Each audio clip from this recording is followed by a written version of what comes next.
Cet infirmier a tué au moins 40 patients.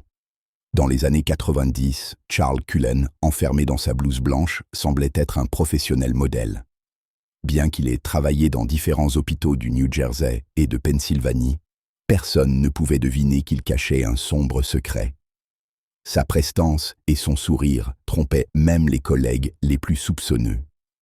Au total, il a avoué avoir assassiné 40 patients, mais des enquêtes ont révélé qu'il pourrait en avoir tué jusqu'à 400.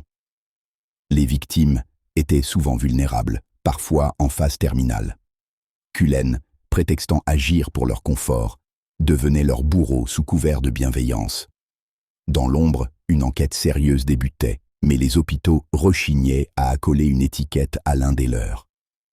Les alertes se multipliaient. Pourtant Cullen continuait de travailler. Imaginez cela.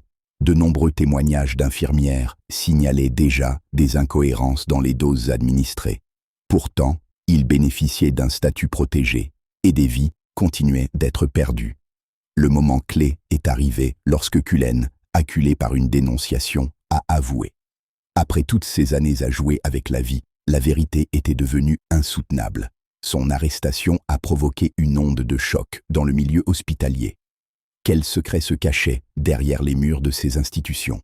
Après 3 ans de procès et des révélations fracassantes, Cullen a été condamné à la perpétuité, sans possibilité de libération conditionnelle.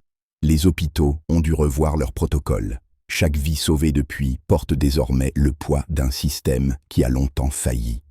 Cullen n'était pas qu'un tueur, il symbolisait la faillite d'une confiance aveugle.